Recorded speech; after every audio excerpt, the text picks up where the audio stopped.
Yoga is stillness. Yoga is self-awareness. Yoga is time-tested. Yoga is unity. Yoga is secular. Yoga is evolution. Yoga is spiritual. Yoga is intention, rest, and alignment. This is YogaScussion. Brendon, today we are interviewing Kimberly McElhatton, who is a writing coach and a poet. She supports writers through revision, submission, strategy, and publication, so the whole gambit. She serves on the editorial team at Brevity and the Fourth River. She chairs the Writers' Conference of Northern Appalachia Book of the Year. Some of her writing work appears in Anti-Heroin Chic, Bridgelit Journal, and other places. She's also a past participant in the Tupelo Press's 30 for 30 project, and interestingly, the Fallingwater Residency in Nature and Place-Based Writing Program, which is, if you guys, listeners, if you don't know what Fallingwater is, it's Frank Lloyd Wright House. It's really cool. It's in Pennsylvania. You should go there. Awesome. And as a yoga teacher, her approach is rooted in Kripalu and informed by Iyengar, bringing the 8 limbs into every stage of the writing and publishing process.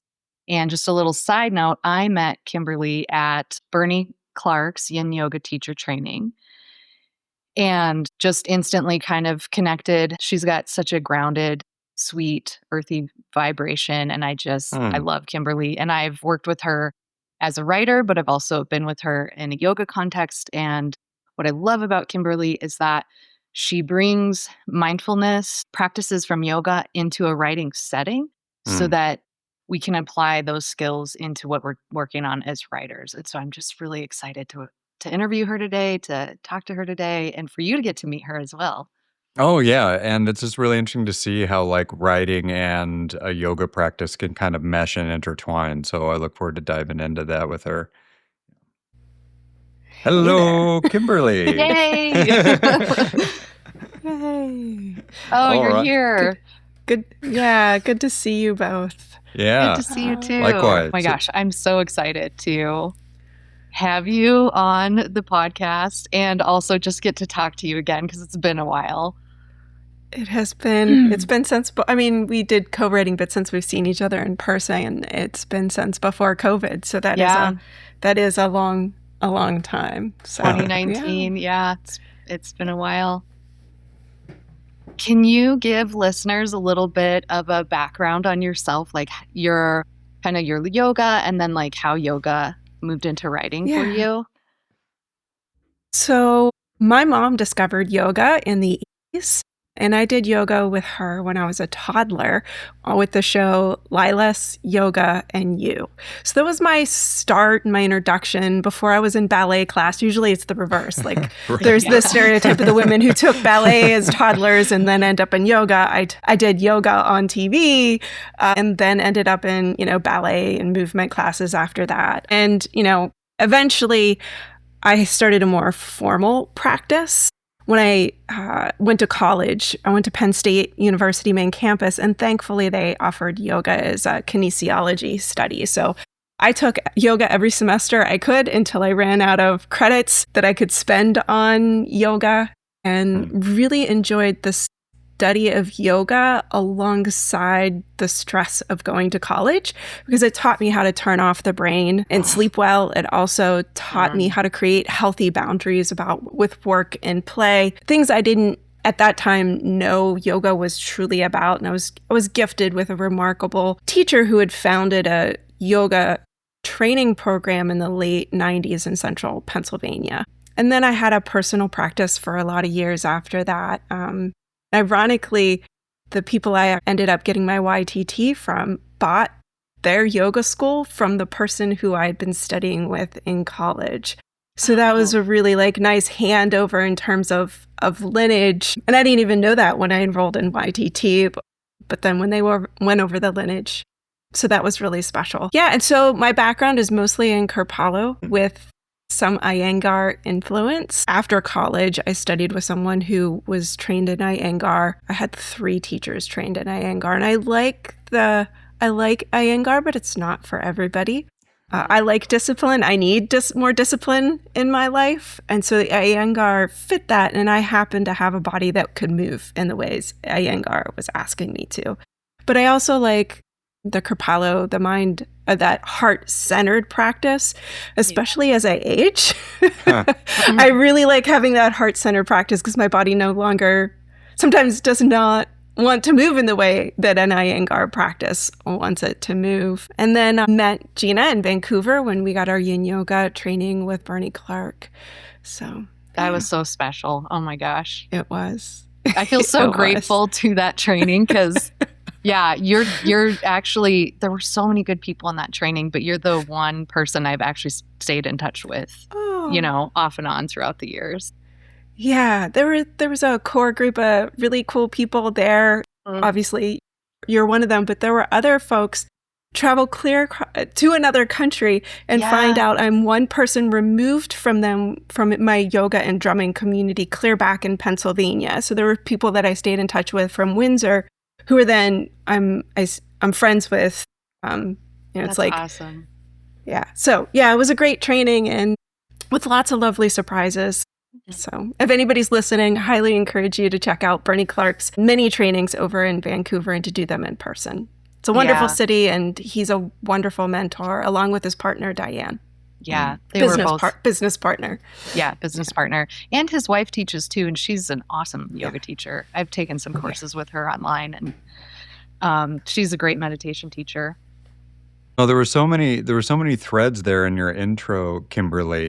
I mean, Gina and I could be pulling on. I mean, when you were describing, did it seem like a gift of being exposed to yoga at such a young age? Because when you were describing your experience in college and your young adult years, I was just thinking, I'm like, oh goodness, I wish I was better with like stress or present moment living. Or I think of all the times we're studying for an exam or writing a paper, could have been a different process that maybe didn't take as much of a toll. So could you maybe speak a little bit of how, those earlier experiences maybe informed those experiences as a young adult?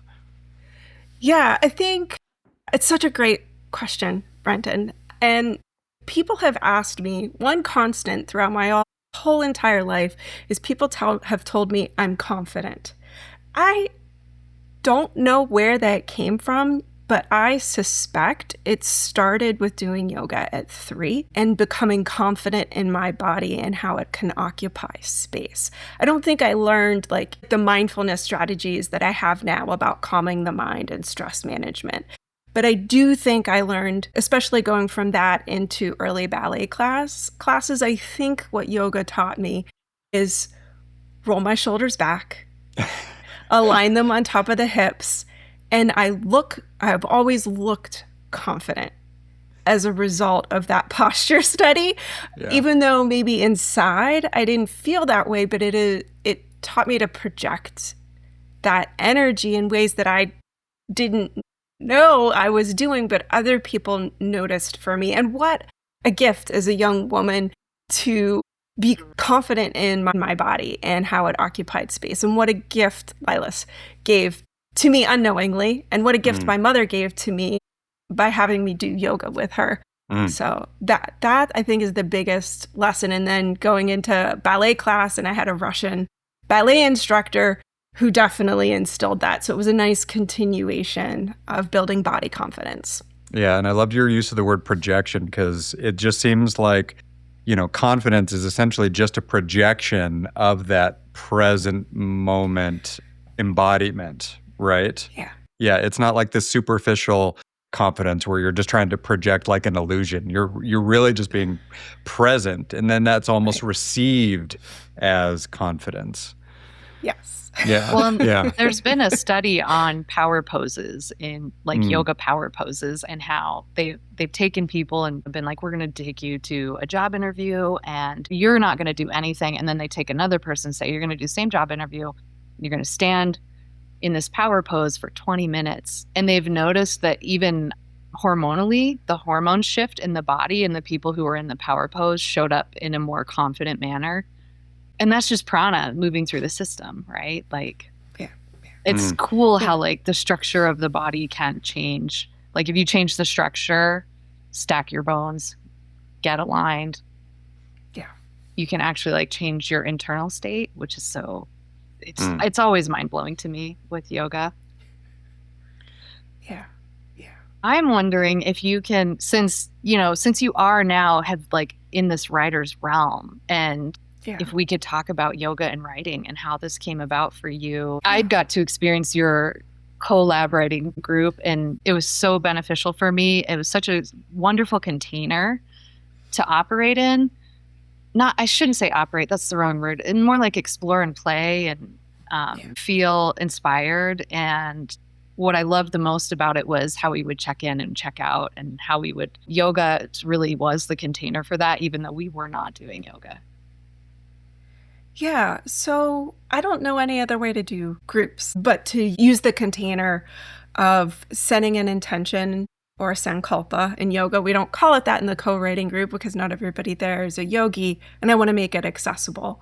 So that intention setting, like aligning, Bernie Clark, aligning attention with attention, and then setting conditions for success. Right. And so when we're talking about yoga, we're setting the condition to bring our body to the mat. When we're setting conditions for writers, we're setting the condition for flow and focus, which is what writers struggle with. And then, checking out as well, and doing it in a way, and this is how my yoga teachers would always do it, like sharing just a little piece of accountability at the end, like a word that you're leaving with, or, in the sense of co-writing.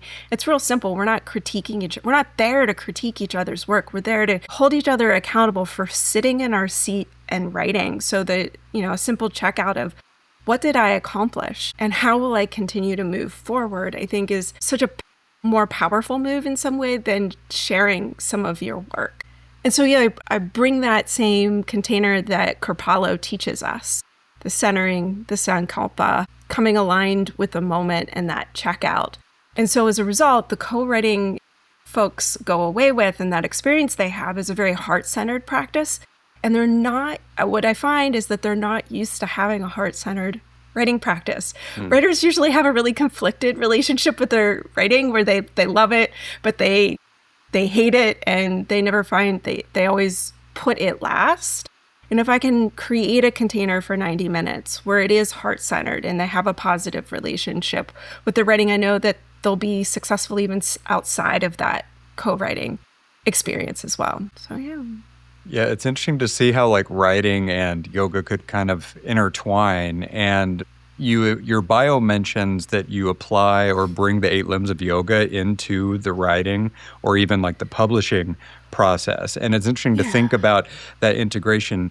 And as I was reading that in your bio, I'm trying to think, and I'm referencing like the 8 limbs of yoga. Okay, how would we apply this to the writing process? And I'm sure you've got some specific ideas. I mean, in my mind, I was thinking, I could see truthfulness, satya, being applied, or brahmacharya, this concept of moderation, or maybe even like the sense of contentment, satosha, from the Niyamas. So, I mean, are there any, I don't know if you have favorites or ones that kind of rise to the surface. Are there ones that you really see yourself applying to this work, Kimberly?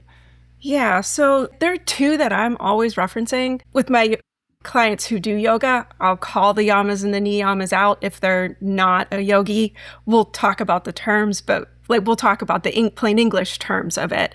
And the 2 that I like, all of the Yamas and the Niyamas, writing is a yoga practice. So the 8 limbs, and then also the Yama, tucked inside the Yamas and the Niyamas. But I think Ahimsa, nonviolence, shows up a lot. And there are kind of 2 ways I see it. Specifically nonviolence to the self as a writer. We have inner critics that show up and have all kinds of messages that they want to send to us that can keep us avoiding our work, procrastinating, or even playing small. And that's why I have on my team, I have a wellness coach that does all of our inner critic coaching for our writers, so that they can work through and develop a compassionate relationship with their writing practice. And then there's this other part And I see this more in my editing work with literary magazines, where we have to not only be compassionate with ourselves, we have to be compassionate with the people that we're writing about and the characters that we're developing in order for them to be well-rounded and to go after truthfulness, satya, as well, right? We have to be compassionate, with the people that we're writing about. And so then the other one that shows up is tapas a lot, like the fire of transformation, especially when I'm working with writers who are going after truth. We can't get to the truth until they have gone through the cauldron and they've put themselves to the fire and they've done that inner work that allows them to have access to truthfulness. Because otherwise, a writer will often have an easy, cliched end or an easy, cliched thematic content that has been written about hundreds and hundreds of times. And so helping them do that work on the page, while I'm not a therapist and I'm not a counselor and I'm not a peer professional, I'm a writing coach, and my job is to help them through some of that stuff so that they can access the unique truth that's on the other side of sitting in the heat of transformation. So I love doing that work with writers, and being a yoga teacher and being familiar with that framework allows me to really be seated in a position to walk them through that journey. Again, whether they're someone who is a yoga practitioner or whether it's someone else, it's still the perspective and point of view that I'm approaching both my own practice, but my work with others. I'm wondering if you had a moment where you had this, where you were like an aha moment where you were like, oh, here's how yoga's in my writing. And you were like, oh, this is the framework. And now I'm gonna, now this is where I'm headed. Did you have one of those moments, or many, or none? Yeah, no, I think that co-writing is where I discovered that that's the lens that I was bringing to my work with writers. I was using the same class structure for the most part as a Kripalu structured class. And what I noticed when I used that framework is writers would tell me over and over again they lost track of time. They got into the flow much more easily. That the time that they spend in co-writing is way more productive than any other time of the week. And so I then took a step back, because I'm a trained educator. I taught middle school and high school for 16 years. So then I want to go, well, what created these conditions and what's really going on here, right? And so they're having these flow experiences. We're talking about limbs of yoga. Those are our later limbs of yoga, where they're disassociating with themselves in a good way, and they're connecting with that higher source. The ego is dissolving in those moments. And I thought, well, hot damn, here we are. And I think it was also moments where I had, because so many of my clients are yoga students, we share that common language. And when they were stuck, especially with convenient truth instead of pushing through the transformative element, if I just would say the word tapas to them, it would be a trigger moment. So you have to sit in this. We can't take the easy way out. And so, both co-writing and then working with clients who I share a yoga, who we share yoga in common with, allowed me to see that more clearly. And then, like I said, I transfer that into my work with all of my clients now, just adjusting language depending on who I'm working with. So I think yoga just provides such a nice perspective and language for working with folks on writing projects. Yeah, and then researching you for this discussion and just thinking about this whole topic, it's just thinking of writer's block. In my younger days, I'm like, okay, that's just in the mind. You just can't think of anything. But is writer's block, could that actually be a blockage in other areas? Or could there be other things going on during a writer's block, do you think? Or is it just within the realm of the intellect?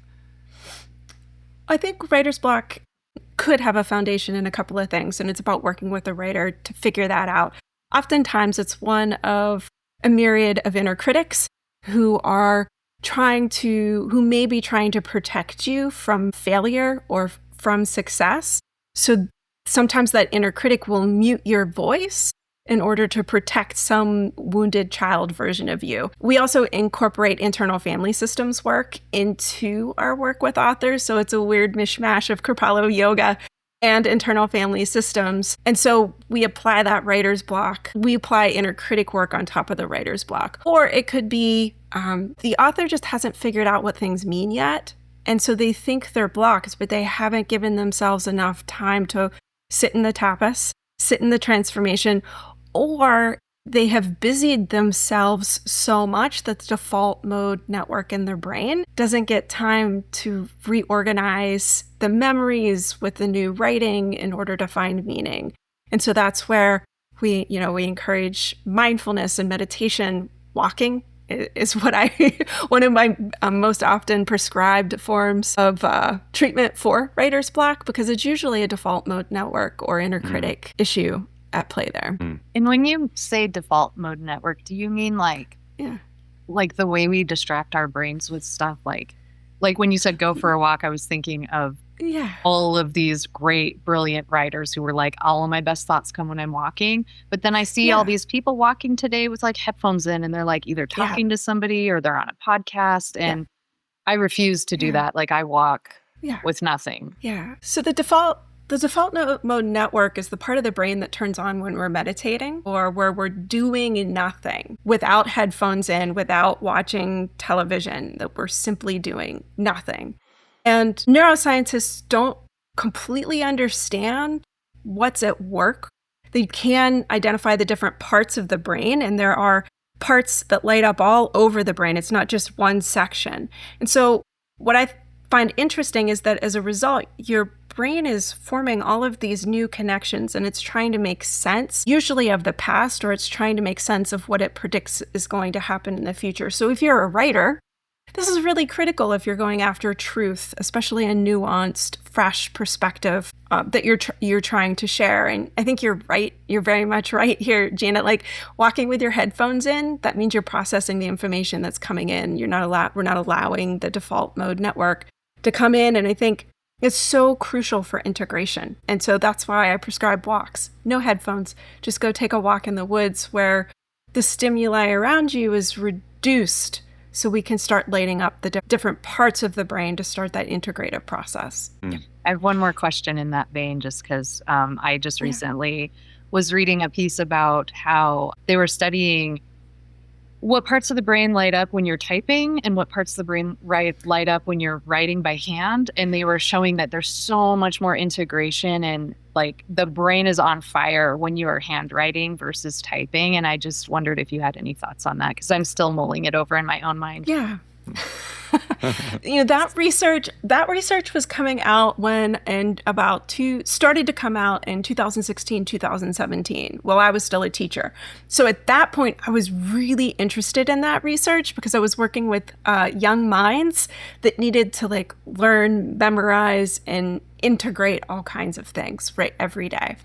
And what I found interesting about the research at the time, and I haven't kept pace with the new research that just came out, I think, last week, is that our brains solidify learning better when we are writing and taking notes by hand than when we type. And I think, we can translate that to working with adults. I also think handwriting allows us time to process, and it probably allows that default mode network a greater depth into that default mode network. We're not interacting with a screen and a keyboard, and we're not noticing in the background that there's a notification popping up, right? We are, we're looking down, which means the distractions around us are less. And there's some good research that shows if you put a hoodie on, you're more likely to be focused. And that's because your frame of reference is here. And I'm wondering if that's not part of it, is that you're down, frame of focus is less, which allows us to integrate more and allows that default mode network to light up more. Yeah, it is interesting research. And, most of us, at least in my childhood, I spent a lot of time trying to make sure I could type fast, but now, I want to slow down. I want to open up the journal, and I want to write by hand. And I do have more writers doing that, writing in journals and writing by hand than by keyboard as an early part of the process. I'm so curious. Sorry, I keep going down this road, but I'm just so curious. Like, I wonder if yoga works with the default mode network in the way it works, and like if that's why. I mean, some of the greatest moments that I've had as a writer or a phrase putter together, let's say, that wasn't a very good phrase, but sometimes I'll be in like a restorative class and it's like halfway through the class and it's like, boom, this big truth kind of lands in my body, in my brain. And it's like, oh, and then I just write an essay in my head of what just came through. It seems to me like there might be some connection there. Yeah, the neuroscience is still out. I was actually just reading about this yesterday and talking with my wellness coach about us stressing the importance of play because of play and relaxation because of the default mode network, and getting them to make play, like putting play and rest on their agendas.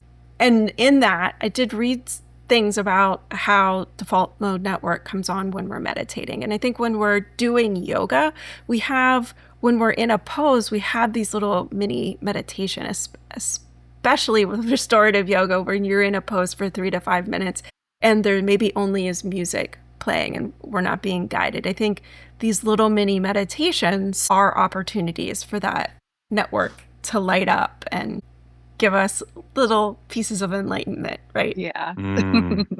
Little messages from beyond. Yeah. Right? Yeah. Kimberly, I wanted to circle back. Earlier you had mentioned this concept of doing nothing, right? And I wanted to approach that maybe from a couple angles. So I remember my first meditation experience and the instructor says, don't do anything or just do nothing. Wait, what? And then it was a spiral. And we were referring to don't take headphones out into the woods, just be, right? Right. And it seems like this, and we can maybe try to unpack it, is a challenge in modern times. And maybe for people of millennial generation and younger. Not necessarily just tied to those generations, but it seems like it's maybe become a little bit harder as people have maybe gotten a little too accustomed. I shouldn't say too accustomed, but just more accustomed to stimulation being the norm, right? Yeah. So help us unpack that. Like on how do we retrain, or how do we maybe sell the idea of doing nothing, not only for like getting to that point, but then how does that also relate to the writing process? Because you hear all these stories about, oh, it just flew from me. I wasn't even thinking about it. Like it was just coming out. And more than likely, they were not intellectualizing that process. It was just coming out. So, all right, let's unpack all this, Kimberly. Well, I think, in a practical sense, when you're working with people, and I think it's regardless of age. I see boomers who are just probably even more attached to social media and their devices than my daughter, who is millennial. So I think it transcends any age. And I think I can't go a day on social media without another adult my own age saying they were just diagnosed with ADHD. And ADHD is real. And I can't wonder if how much technology is in our life might be exacerbating symptoms of that, because it's taxing our executive function to a point of fatigue. And so anytime I'm working with someone, I am assuming that they have that. They are fatigued, that their executive function that needs some restorative yoga, perhaps, right? Because that's so important for us to turn off. And so how do we teach people how to turn off? I think, I also have something I haven't mentioned here. I trained for many years with Jim Donovan, who was one of the founding members of Rusted Root, whose song Send Me On My Way has been featured in Medita. Yes. Whoa. So he has been one of my mentors for a long time, and I trained with him as a drum circle facilitator and things like that. What I learned from him was you have to you have to give people very simple tools to turn their brains off and find rest.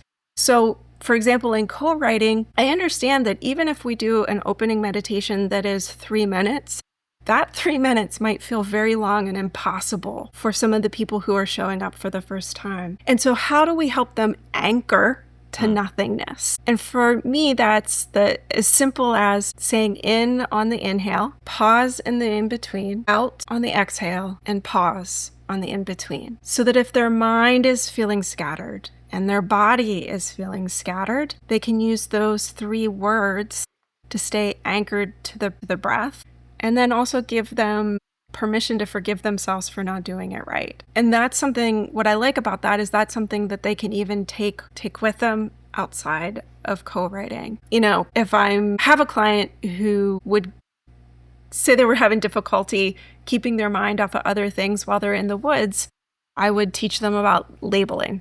So when you see a tree, say tree. When you see things, to stay grounded in that spot, labeling them. I find that is such a useful way of doing it. And it's nice for a writer too, because it teaches them like the economy of language. That would be my approach to that. And it's, again, how we do co-writing, especially if I have someone new in the group and I don't know what their background is with grounding and meditation, and this might be very weird and strange for them for the first time. I use that anchoring, the word anchoring exercise for them. Yeah. You're talking about that. My mug here says instructions for living a life. I'm sure you know this Mary Oliver poem. Pay attention, be astonished, tell about it. I love it. Yeah. I love like she does that so well. Like she is a writer that when you read her words, it's like you are with her, like out there. Yeah. Experiencing. If you like recommendation, if you love Mary Oliver, give me I highly recommend that you pick up Marie Howe's book. Her new and collected last year won the Pulitzer, and she's a newer voice, than Mary Oliver, and is still with us and a living, breathing poet. And if anybody listening, if you're a Mary Oliver fan, give Marie Howe, and then our U.S. poet laureate Arthur C. SZE is also a poet in that same vein, where it's these be astonished, these simple observations that have this astonishment in them. Just 2 really remarkable poets right now. So. I love a good recommendation. Yeah, I do this thing every day. Not every day, but when it strikes me, I call it beauty of the day. And so it's like, I'm kind of always on the lookout for the like most astonishing thing that I get to see in each day. And sometimes it's not always the most astonishing. Like sometimes it's like a painful moment. It's like, ooh, that's astonishing and how much it hurts. Or, a moment where you're like remembering somebody who is not here anymore. And it's like, gosh, that's astonishing. And like how like fresh that still feels. Or, sandhill crane season here. So like, gosh, sandhill cranes are so astonishing to me. Like I just love them so much. And so just seeing them and like, I'll write a couple of sentences about the beauty of the day. What was the thing today that was so beautiful? The other day, the sunlight was coming through the window and my fiddly fig was backlit and the green was so green. It felt like my eyes were going to just tear apart. It was so beautifully green, but the veins were gold. And it was, I for a moment, I felt fractured into space as if like, what is it to be human and see this, to witness this green and gold together? I felt torn apart in the most amazing universal way. And then all of a sudden you're like, yep. And now I'm doing the dishes. But I love that, that practice of just reminding myself that there are just these tiny moments every day. It feels Mary Oliver-like to me. It's like kind of my Mary Oliver practice, I guess. Yeah. Well, this is all kind of playing within this framework of play and pause, right? Kimberly, you were talking earlier, we live in a society where we see that triangle and there's almost like you just want to just tap it. Let's see where this takes us. But maybe we need to kind of really start to appreciate more the 2 lines for pause. And how do you, I guess, teach that within this framework of helping writers? Because maybe they're always trying to beat their head up against that blank page or get them through some type of block. But you've touched on the best thing you can do is maybe take a break. What does pause mean within this work? Yeah. So I'm struck that we need to start somewhere else with the answer to that question. And it's when a writer starts working with me, on a intensive or mentorship level, we start with identifying why they're doing this. Why are they here? What impact do they want their writing to have? And it walks them through some Dharma work for them on the other side to have an impact statement. And that as a guiding principle gives them, I think, momentum for their writing practice, but also gives them more motivation to take the pauses that are needed in order to keep going on that path. And then we do, goal setting. And then there are pauses that we have incrementally around that goal setting as well. Like it's time to pause and take stock of where we are. Are we where we want to be? Are we even headed in the direction that we want to be? Or do we need to reassess? And putting those pauses in intentionally, I think, is where my writers have the most success. And that when we're pausing, what we're really doing is we're aligning the reason why we're here with our attention and our intention. Back to that Bernie Clark quote. And yoga is such a great gift for that. And yoga off the mat, right? Because so many of my writers aren't yoga students, but we're practicing it just off the mat. Yeah, that intentional rest, an increment, like planned rest, I think is so important to that. Yeah, pause kind of can only happen from this place of awareness, or maybe it also just gives you the opportunity for awareness. Yeah, and so I just love how these two concepts are just related here. And I also love how there's all of these ways that yoga is not on the mat. Like this is a common theme in almost all of our conversations with all of the myriad yoga folks that we've talked to, is that like it starts as a practice, but then it transforms itself into something else that becomes a useful framework for embodiment, digestion of this human experience. Like here we are on Earth School. We're like doing this thing. What does it mean to be Gina on this planet right now in this moment? And like, I would posit that for all of our listeners out there and every human being, like, what does it mean to be you on this planet in this moment? What do you bring here? And it doesn't mean that you have to know your purpose or know the big giant grandiosity of it, but it's like, it's like the pause, right? The slowing down to breathe and be in your experience and in your body. Like nobody else has a body like this. All of our bodies are, from Bernie Clark, all of our bodies are 100% unique and different. And your body will never be replicated ever again. Like unique experience. Yeah. It's so profound. Yeah. I know that's not a question, but if you have thoughts that are, that you're like, I need to say this. Yeah. Well, and what a gift that we get to do this and that we get to have yoga and that we get to have this perspective in a world that is so noisy and so just so noisy right now. And that yoga, a gift that we can take yoga off the mat. It can go with us in our writing practice, a reminder that before we write, we can sit on our seat, we can close our eyes, we can roll our shoulders back, we can take 3 breaths, we can set an intention, and we can do that with anything. It doesn't have to be on the mat. It doesn't have to be a writing practice. It can be before you get in the shower, right? Like it is something that is such a useful tool. And I'm happy to share that with the writers and yeah.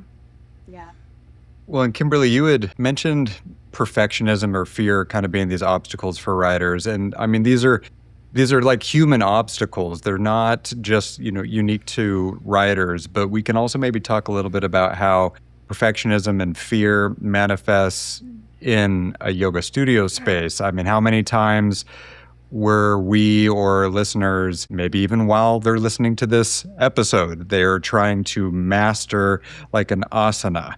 Or have they felt that sense of fear or doubt with how they're being perceived, either by someone else in a class or even their teacher? So what does yoga have to do here about helping us navigate concepts or experiences like perfectionism or fear? Yeah, that's a great question. And I think this is where like the Yamas and the Niyamas come into practice. You know, if we're worried, if we have a perfectionism problem, or if we're afraid of success, or afraid of failure, or, you know, imposter syndrome is also a contender in the work of writers. Writers also struggle with like a fear of hurting other people by telling their truth, right? Like there are all of these factors at play. And I think I bring a wellness coach in to handle that part of it, who's trained in coaching people through that inner work stuff. On the page, it's how I'm crafting questions that stay centered in curiosity and the beginner's mind, that open access to that same mindset for the writer. And so knowing how to ask the right question at the right time in the right place for the writer is the role that I'm playing. And also creating a coaching container that is about growth. And it's such a weird thing that's also judgment-free, because it's an editing relationship. So there is a lot of subjective feedback that they get. So how do we create a container where it is safe for them to get that feedback? And know that they're supported through whatever that inner critic work is, whether it's fear, perfectionism, imposter syndrome. So yeah, setting the container and the conditions, which in a coaching program with me, it's the very first thing we do. We don't talk about writing in that first session. We talk about our coaching alliance and what you, the client, best need from me on your journey to become a better version of yourself as a writer. Yeah, cool. Yeah. So I'm going to throw 2 C's at you, okay?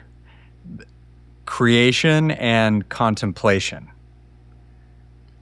Are these 2 sides of the same coin, do you think, as it pertains to either writing or even just a yoga practice? Because like creation and contemplation, all right? So creating can be this joyful experience. It can also be an incredibly taxing, challenging experience, right? And then creation is something attributed, especially these days, to being uniquely human.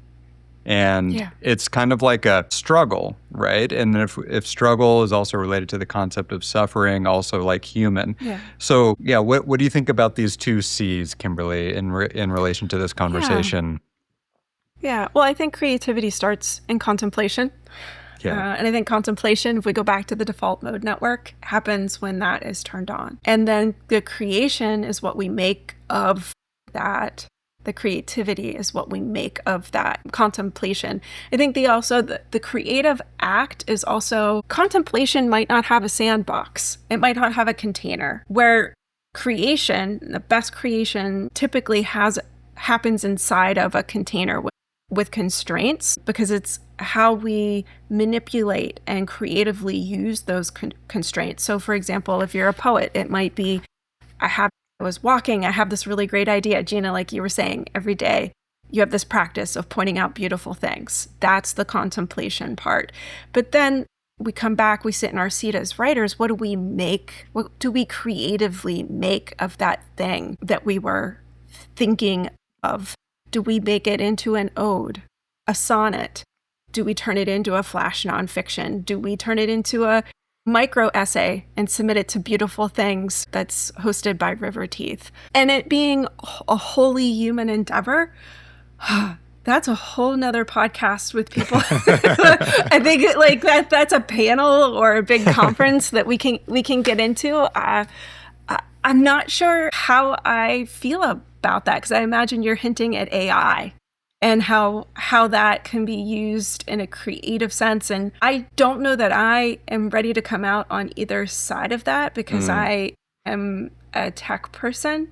Not saying that I advocate for the use of AI. I don't use it in my own writing practice, but I'm curious in the natural evolution of things how it will lend itself to helping us with creative, like the contemplation of things or the creativity part with a human behind it. I'm curious where that will go, and it's not my field, and I don't work with writers who are using AI. I prefer not to.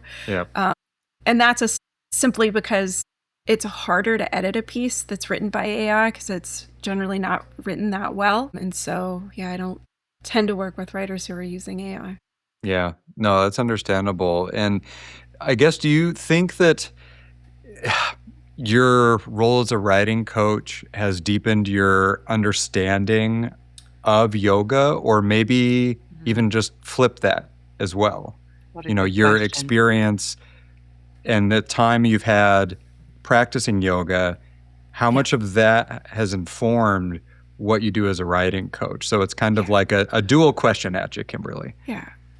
I will say that my work with writers and an editor has always been directly informed by my yoga practice and my training with Jim Donovan. And I will say that predates my life as a coach. That goes back to how I did work in the classroom. At about my 5th year, I really got serious about my yoga practice. And then I met Jim, and he became a close mentor of mine. And how I facilitated groups of people, regardless of their age, changed. And it changed as a result of the influence of yoga on me, but also the influence of yoga on Jim and what he was passing down to me on how I bring people together and help them feel both joy and peace.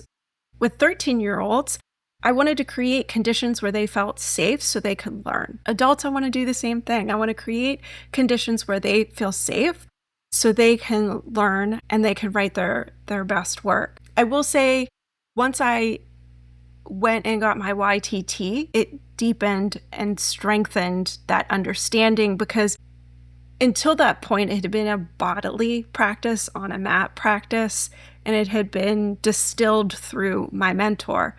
But I hadn't studied the 8 limbs in depth, and I hadn't studied the Yamas and the Niyamas in depth.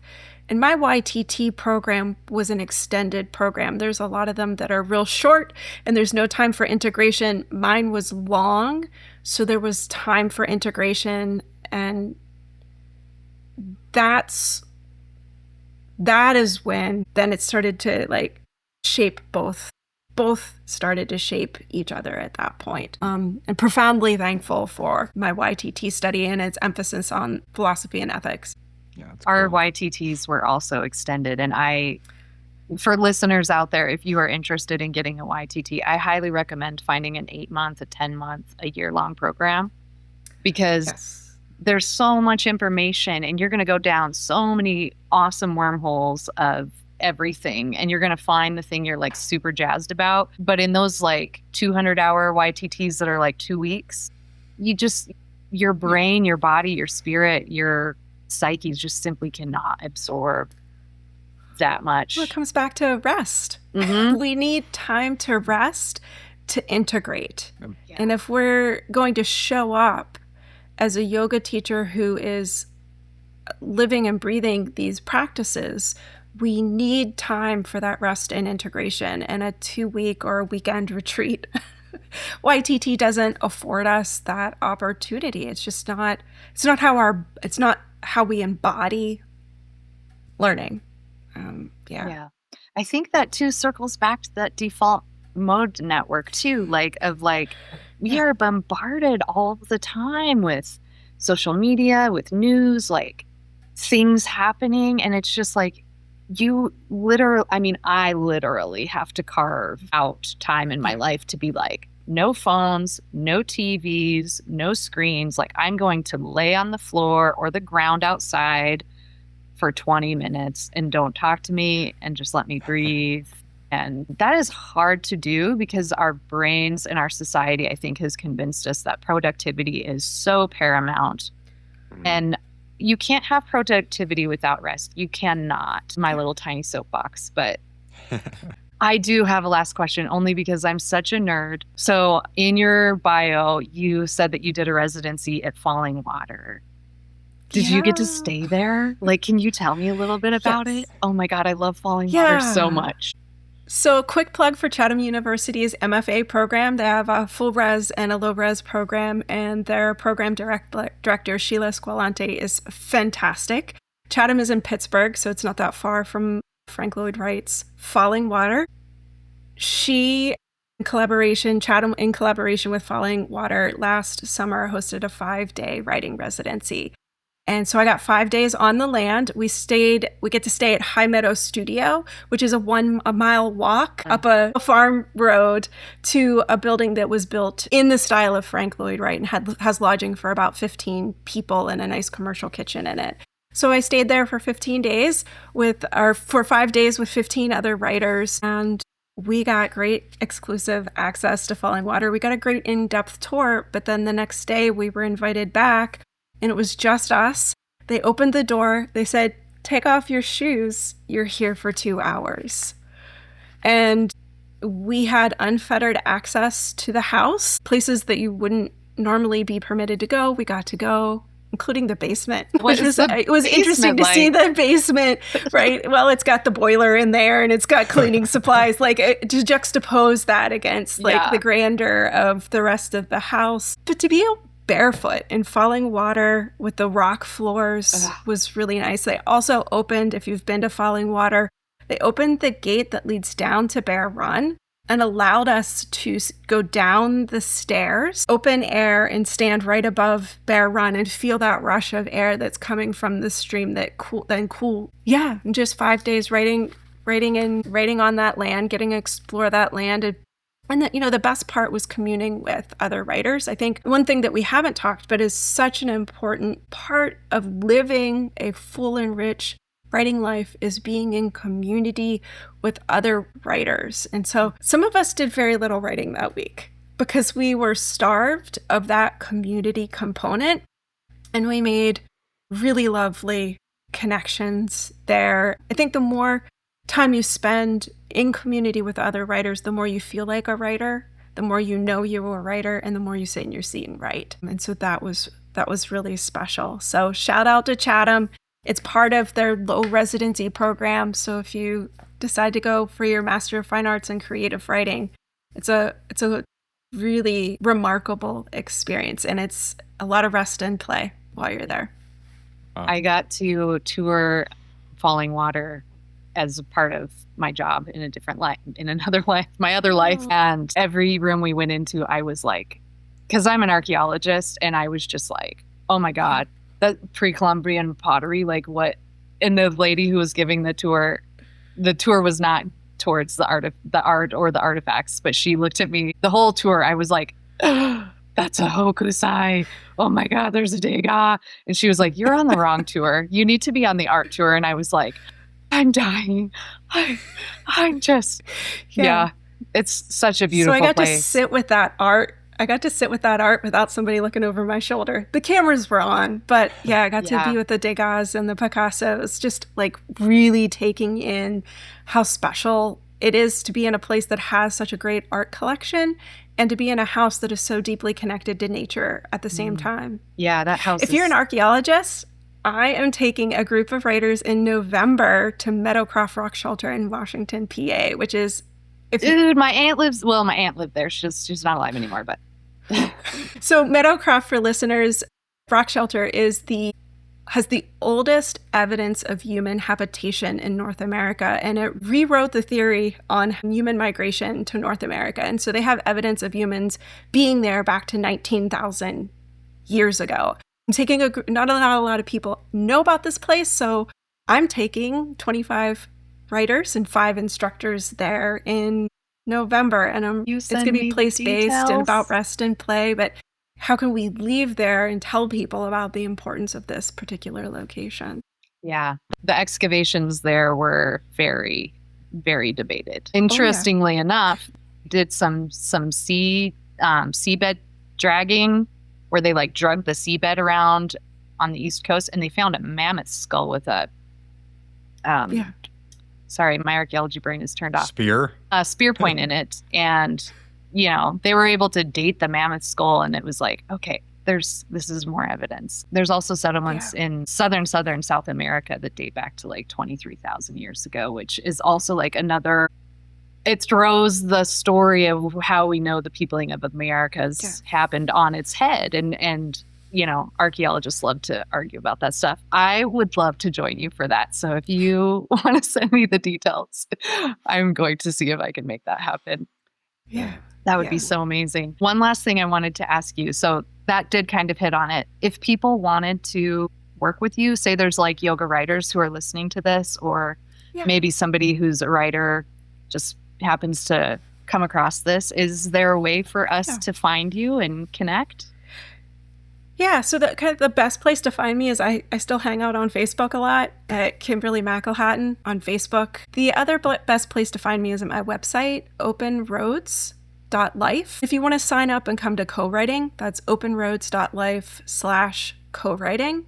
And you'll just give me your email address, and then my website will take care of everything else. We'll send you a welcome email, and then you'll get a calendar and reminders every Tuesday and Thursday. And we meet Tuesdays and Thursdays. You'll get a reminder every Tuesday and Thursday to come to co-writing.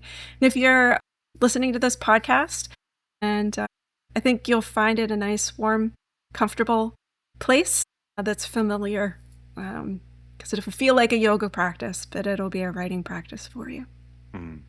Thanks so much. Yeah, so if you could choose what yoga means to you in 3 words, what 3 words would you choose? Intention, rest, and alignment. Oh, yeah. So I love it. Yeah. Yeah. That's the first time we've gotten rest. Love it. Rest. Yeah. Yes. I did yoga for so long and resisted getting my YTT because I liked having somebody tell me what to do and the rest that I got on the mat, and I did not want to be in charge. And it took a really long time for me to finally decide to do the YTT because I didn't want to give up the rest part of it. So yeah, it's such a core part of my practice. It is so nice to have someone say, you're just going to lay here for the next 10 minutes when you get to Shavasana. Like, I did an online class the other day, and I zonked during Shavasana, and I didn't wake up until she was like, okay, we're all like coming back together. And it was like, oh, wow, I just was out. Because sometimes when I make myself, if I'm practicing by myself and I'm like, okay, Shavasana time, and then I lay there and I'm like, lists, things, you know. But somehow if someone else walks you through it, it's like I can completely leave and check out. And my body is like, yeah. Well, Kimberly, thanks for joining us for YogaScussion. Thanks so much. I just love you so much. I know that we don't get to talk as much as I would like to, but you just hold such a special place in my heart. And I hope you feel that. Absolutely. I feel the same way about you, Gina. Like, I feel like we're soul sisters, but we're like a half a country apart. We probably need to go to Vancouver again. We do. We do.